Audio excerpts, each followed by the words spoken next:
Walking through the red letters, the words of Christ in the New Testament. We introduced the 24th chapter, and chapters 23, 24, and 25 in Matthew all go together, even though it's two different speeches, two different sermons. They all go together because the theme is the same. This happens just before he knows he's going to be led away to be crucified. And so that's the timing of them is at the end of his ministry, and he knows it. So chapters 23, 24, 25, when you read those, remember this, you're reading what Christ knows are his last comments to those who believe him. They're his last sermons. And so it's not unlikely then that he spent the greater part of that time warning them that bad things were coming. Chapter 24 is one of those we call eschatologies. It's just a big word for a study about the end of the age, end of time. And so in this one, he again tells his disciples that some really tough times are coming. Sometimes when we read it, we just lock on the things that trouble us rather than the things that he might have really been trying to say to us. We're all kind of like that. We love to be scared, you know. It's what keeps scary movies and mysteries on TV. It's what keeps them selling, is we love to be scared. Somebody, you know, if you sit down in the living room, the spouse says, "You want to watch a little TV? I heard this was really scary." You say, "Oh, yeah, okay, let's watch it." Why? It's going to scare you. You're going to hear noises in the night. But we love to be scared. We read the eschatologies about the end of the age, and then you jump on Facebook and you see what everybody's posting, and you're like, "See, it's beginning. This is the end. The world is coming to an end." And it might well be. But it's amazing that that's what we focus on. Because that doesn't seem to be what Christ was trying to do when he warned them that things were coming that were really bad. And he knew they were coming bad. So with that in mind, as a setup, let me just introduce to you how we're going to walk through the end of chapter 24 in a topic we called Tough Times, an Exciting Exit, and Simplified Success. First of all, he told us tough times are coming to the world. And he didn't just tell us that tough times are coming, bad times are coming. Look what he says in Matthew 23, 21. "For then shall be great tribulations, such as was not since the beginning of the world to this time. No, nor ever shall be again." Something is coming so bad that Christ defined it as, there has never been an age as bad as the one that's coming. And when that one's over, there'll never be another one bad like it. Now, I don't know if you're understanding how I'm reading that, but that's scary. That's tough. This is not the only place he warns us. There are phrases that grab us. They grab our attention. We know something wicked this way comes. We know it. A night's coming, he says. Work while it's day, because a night is coming in which no man will be able to work. He wasn't talking about day and night. He was talking about spiritual darkness is coming so bad you won't be able to work. We get very insulated and sheltered in America. I thank God for this great country. I was proud to serve in this military, and I'd probably serve again if they started drafting old men. Because I'm proud of this country. I thank God for it. Largely because I've been out of this country and seen other countries. I know how valuable the democracy we've all been privileged to live under, the freedom. I know how valuable it is. I know what. I don't care if you're an anti-capitalist. I know what capitalism has done for us as well. We don't stand in line in the grocery store to buy food. We want for nothing. And we have freedom to be anything and everything we want to be. You can be as loony as you want to be. And somebody in America will say, "Oh, that's cool. You're just expressing yourself." Doesn't matter how loony you are. And so we get to where we kind of think everybody thinks this way, but they don't.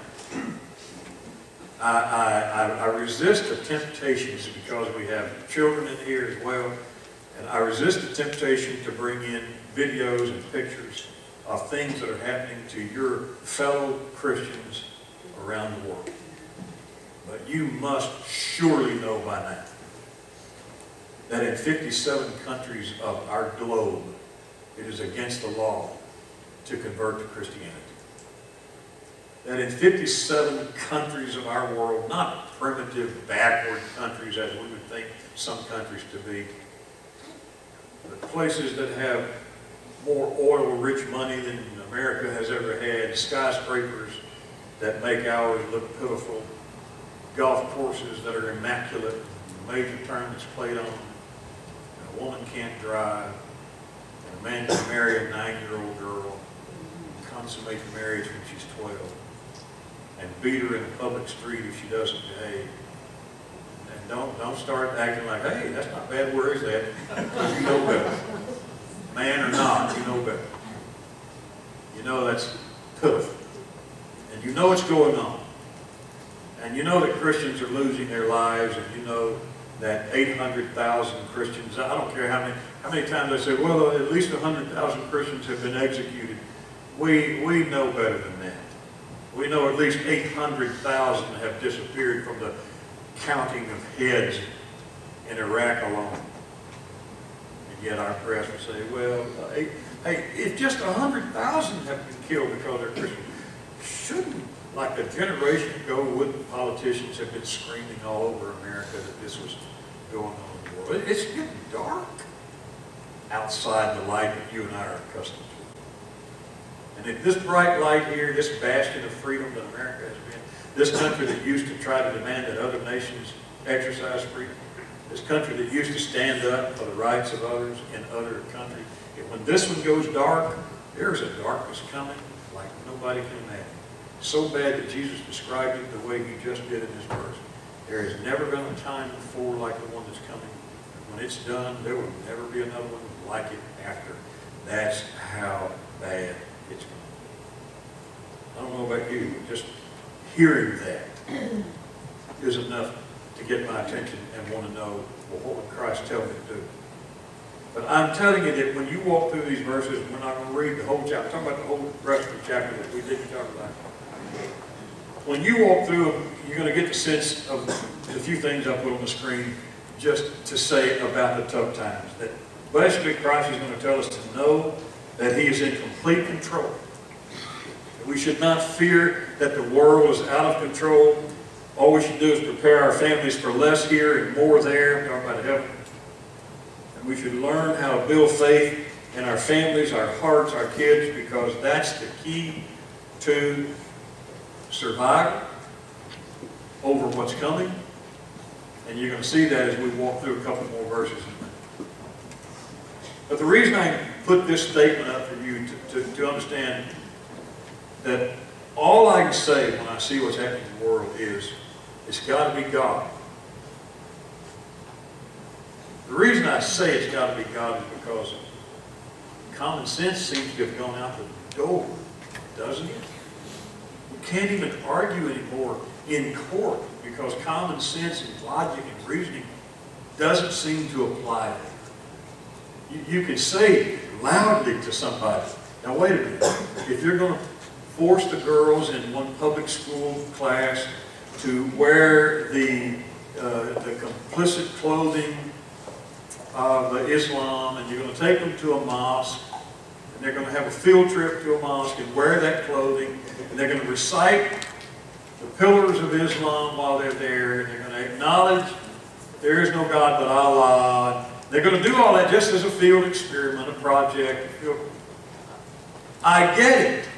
That you want to broaden their understanding and their horizon. But can you imagine? I mean, and we've argued this. This just happened, by the way.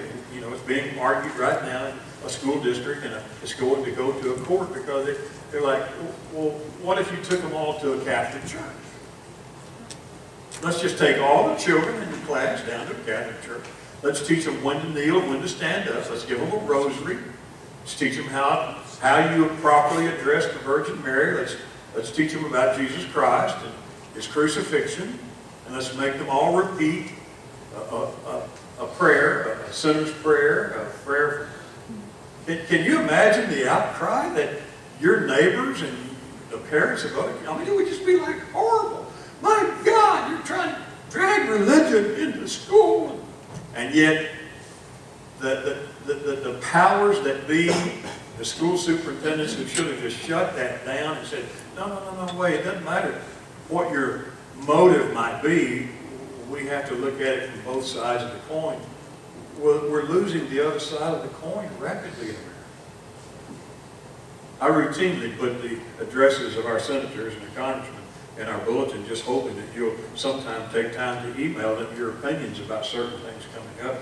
And I don't mind telling you that one of our Texas senators, I just get back some tacky stuff from him occasionally.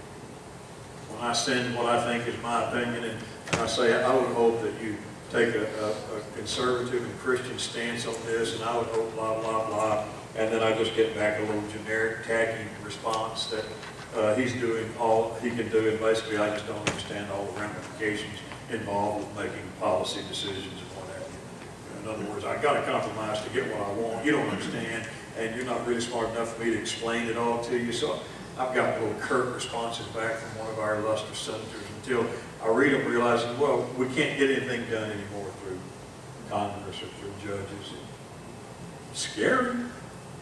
But once in a while, I have to remind myself that I gain nothing, you gain nothing by being scared. That things seem to be changing dramatically in America. You know what I need to remind myself? A long time ago, Jesus Christ said, hey, some really frightening things are going to shape the world and change toward the end of the time. Now just stop with me there. The very fact that he said that, I would be able to drive down the street if I got my radio on and they start telling me some horrible thing going on in the world. Instead of me saying, oh my God, what's going to happen to us? I ought to be able to say, God's in control. God said it. He told us dude, can you imagine 2,000 years ago, a guy that a lot of the world calls an imposter right now just said, hey, before the end comes, it's going to be so bad, you're not going to believe how bad it's going to be. Men's hearts are going to fail them for fear of the things that are coming upon them. You know, that's a scripture. See, I'm not telling you this to show you that. I'm telling you that when you see this rapid degeneration of a free society, you should just back up and say, God's in charge of this. God said some things like this were going to happen. I need to remind myself God's in control. God makes a way of escape. God provides a canopy. God loves. God shares. God heals. God fixes. Dark times might be coming, but God knew it ahead of time. I can't panic. I don't want to panic because the world looks bad and evil and wicked, and we've got courts in America approving Sharia law for some cases. I don't want to panic because Christ predicted it's going to get like it's never been before. But he goes on. He doesn't just stop it. He goes on, and that's the exciting exit I told you about. When things get really, really, really tough, there is an exodus that's going to take place, and it's going to be really exciting. Look how Jesus described it. It's not Paul's statement to the Thessalonians that we kind of build the rapture on, though that word's not in the Bible. This is what Jesus said. Matthew 24:29, immediately after the tribulation of those days shall the sun be darkened. Notice he said immediately after that tribulation time that is going to be so bad, never been a time like it. Immediately after that, the sun will not give her light, the stars will fall from heaven, and the powers of the heavens will be shaken, and then shall appear the sign of the Son of Man in heaven. And then all the tribes of the earth were born, and they shall see the Son of Man coming in the clouds of heaven with power and great glory, and he shall send his angels with a great sound of a trumpet, and they shall gather together his elect from the four winds, from one end of heaven to the other. Verse 31 says, and he shall send his angels with a great sound of a trumpet, and they shall gather together his elect from the four winds, from one end of heaven to the other. And you may rightfully observe that this verse doesn't necessarily indicate an exodus.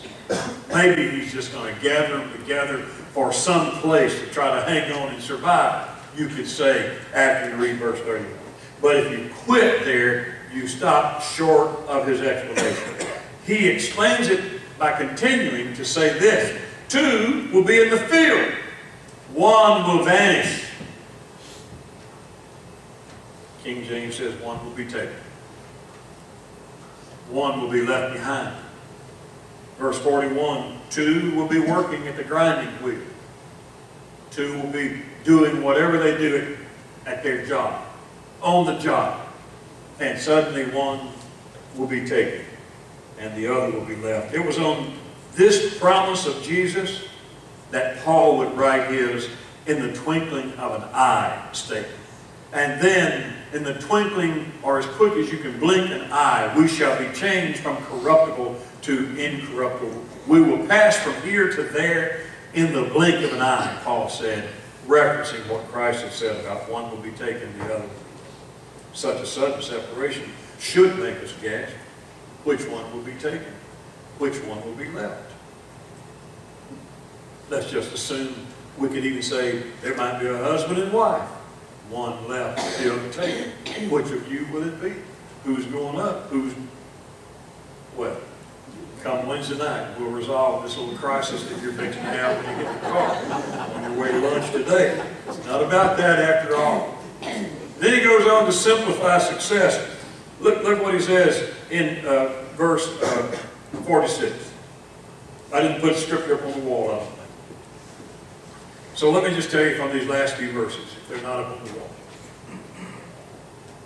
When I use this phrase that he simplified success, I use it knowing that when you read chapter 24, you're kind of looking for salvation, not success. So when I say he has simplified success, I'm really talking about he simplified your salvation. But it's how to succeed when things get so bad in this world. He wraps up by telling us basically what to do, and he just tells it in story form like he often does. He says, if a man was just the ruler of his house, and take that language with a grain of salt, if a man was just the ruler of his house, and he ruled his house well, and everybody was taken care of, the kids, the people that were working for him, the goodman of the house just made sure everybody was okay. And then the owner, the big landlord, the one that actually owned everything, comes calling for his proceeds. If this man has just been a good ruler of his house, everything's going to be all right. But if this man has said in his heart, it's going to be a long, this story Jesus told, it's going to be a long, long time before the landlord comes back and checks up on me.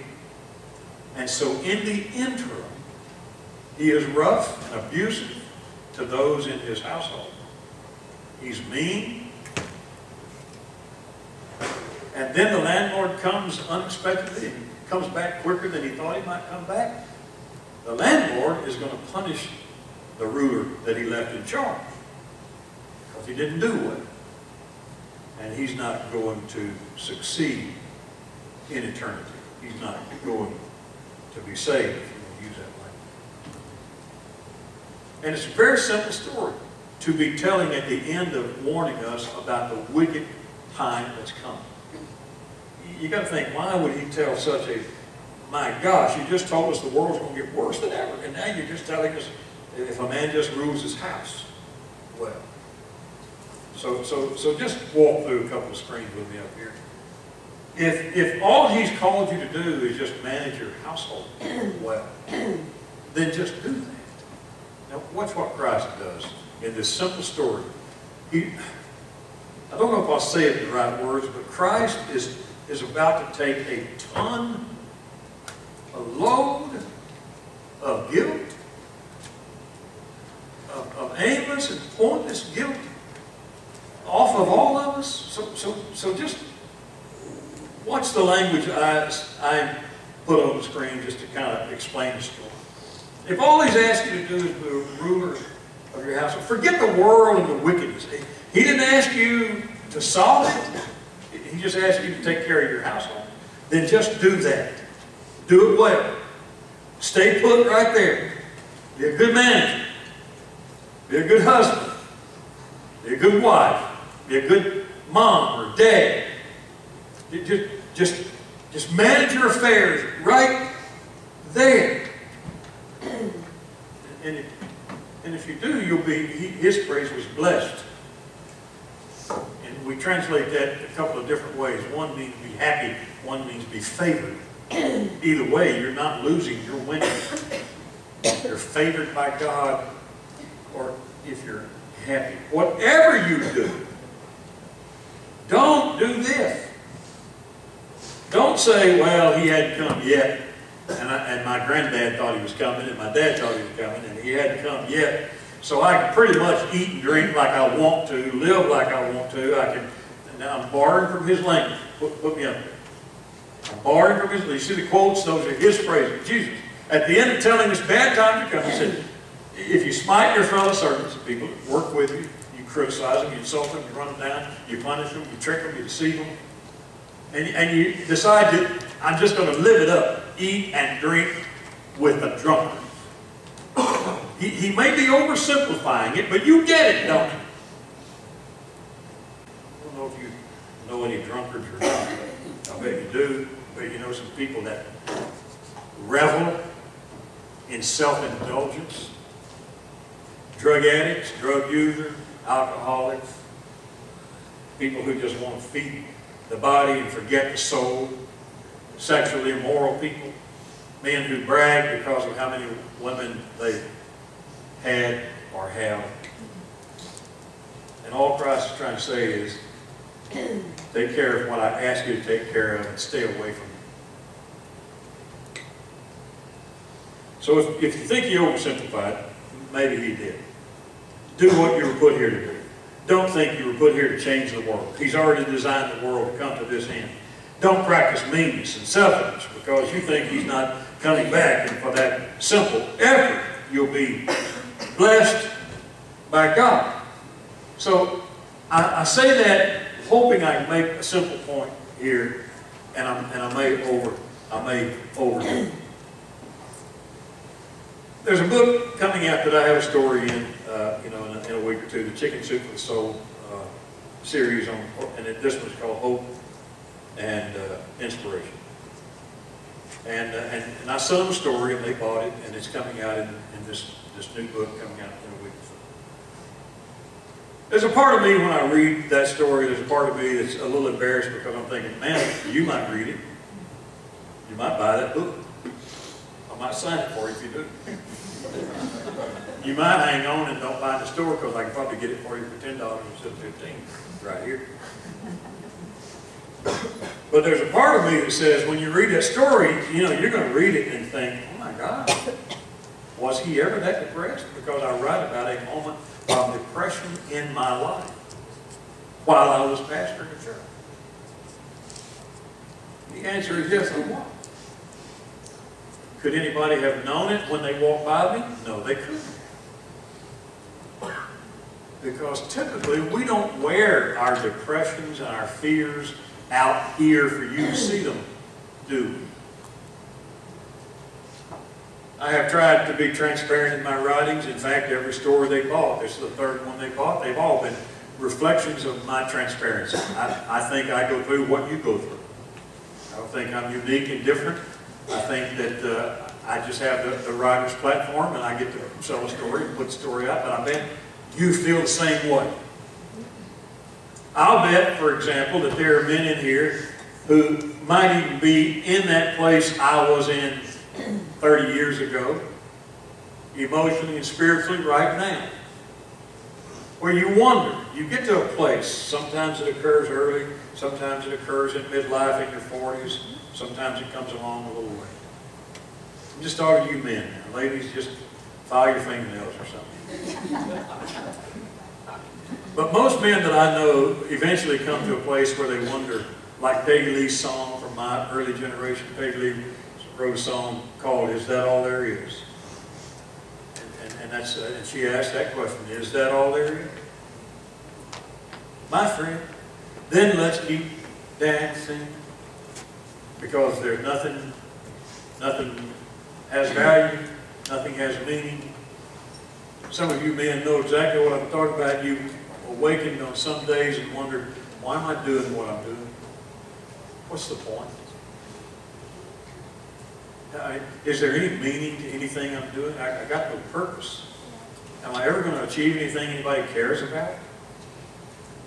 I'm just going through life, just working to pay a bill, put food on the table for a woman that sometimes loves me, sometimes doesn't.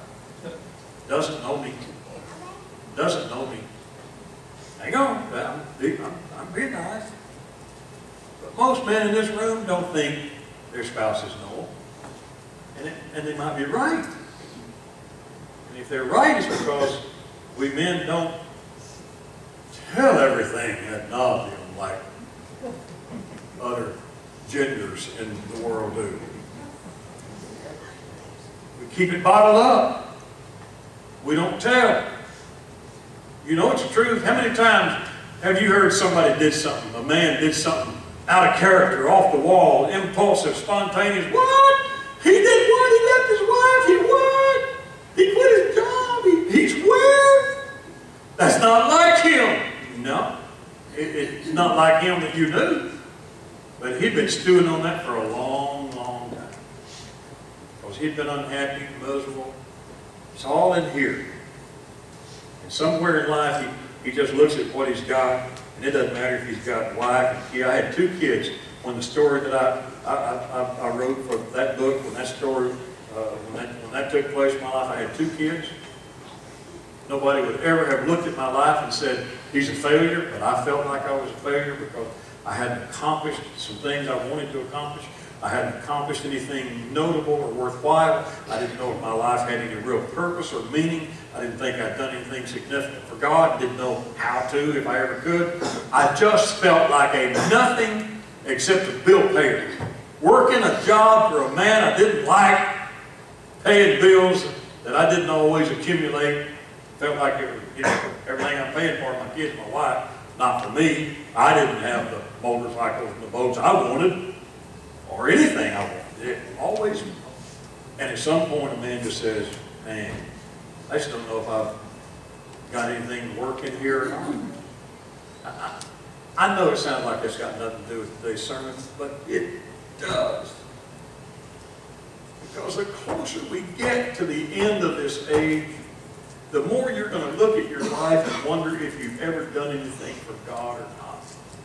Man, the world's getting to be a scary place. Does God even know who I am and where I am? Does he even, am I even paid attention to? And it's why when I read the 24th chapter of Matthew and the scary stuff he said was going to happen in the world, and then I realize he wraps that up by just telling us, if you just take care of the stuff you've got. Blessed is that man that just manages his household. It's enough for me to walk into my house and just sit down and relax at the end of the day and love my wife and be loved back by her. And maybe somebody say, you know, you should be walking down your street handing out flyers or with a bullhorn at the ball game. No. He didn't ask me to do that. He didn't send me out to do that. What he asked me to do was love this woman,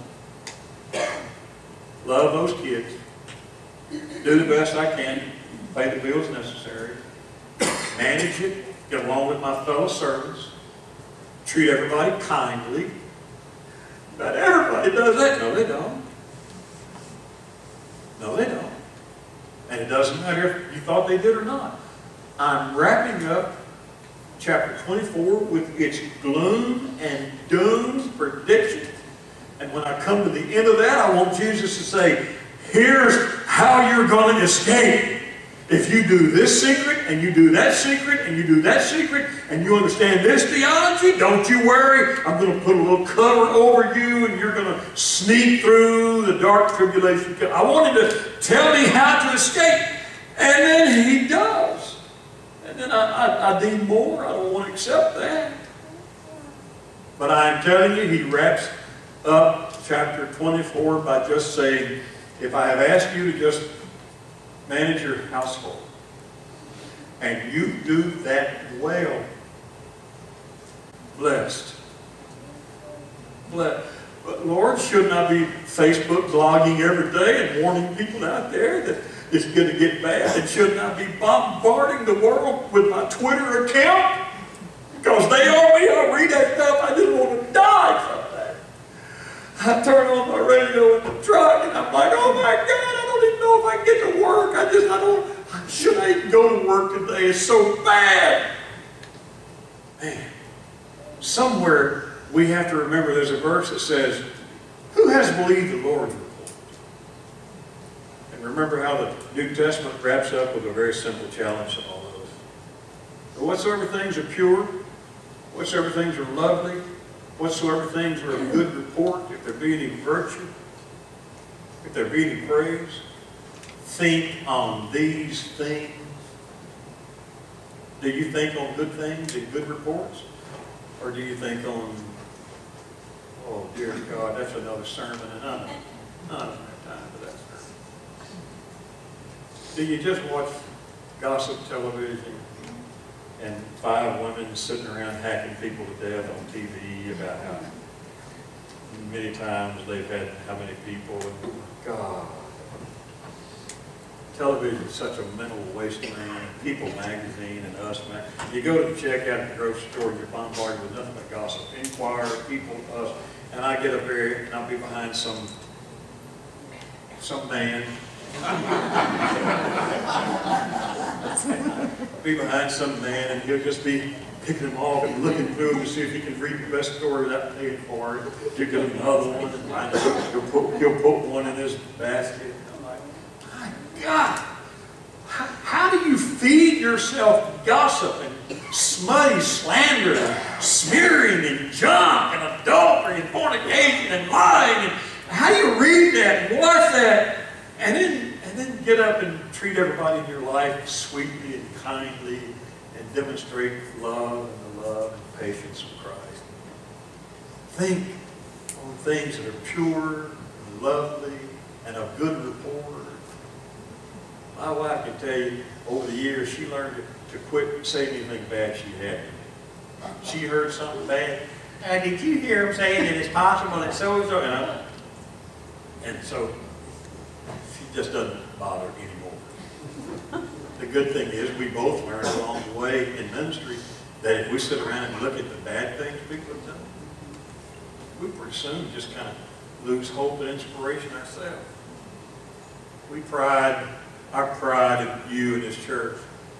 In fact, I think we both have Alzheimer's anymore because we just can't remember anything bad that anybody's ever done. And I can't tell you how refreshing it is, for our conversation to just be about you. Because I'm going to tell you, we're talking about you, we're talking about something good. I can't drive up in this church without just swelling with gratitude. I walk in a gate that somebody built and donated, spent a labor of love in, and it's beautiful. And I walk into a building that somebody's put a floor down in, and somebody painted a wall, and I look at every piece of furniture and everything in this building, and I can see whose hands touched it, or whose money bought it, whose labor of love presented it, and it's impossible. I can't sit in this office in this building and just not say, man, I'm surrounded by some really pretty good people. And then I go turn on the radio to go home and I find out, oh no, I'm not. They're lying, cheating Democrats. They're pitiful. They like Obama. 48% of Americans approve of Obama. What is wrong with that 48%? And I got to live with them and go to the same grocery store. I mean, that's the feeling you get. I don't mean I feel that way, I'm just saying. Which is why I can't tell you the last time I listened to news radio in my car. I don't listen to it. I don't want to be uninformed. I'll go find my news source and I'll read it there and verify it before I quote it. don't listen to that because I can't. If I listen to it, I stop thinking on what sort of things are pure and lovely and of good report. And I'm telling you, I'm just trying to close chapter 24 today by just reminding you Christ gave us an ominous warning about a time coming like there has never, ever been. We skipped the verses. Go back and read them. It's ominous. There's never been a time like the one that's coming. When I read it, I'm like, oh, please tell me how to get out of it. And he wraps that up by giving me a simple story. Did I ask you to just manage your household well? Did I ask you to treat your fellow servants right? And love the people in your house? If you do that, you'll be blessed. So I'm trying to tell all of you men who have never accomplished anything and never will. You worthless men who, if we just stop and analyze your life, all you've ever done is really make some money for somebody else to spend. Enjoy what you're doing. Smile every time you pay another bill. And think, do you know, just paying this bill for her to have a swimming pool in the backyard? I'm not calling any names, okay? Hey, I don't know who has pools and who don't.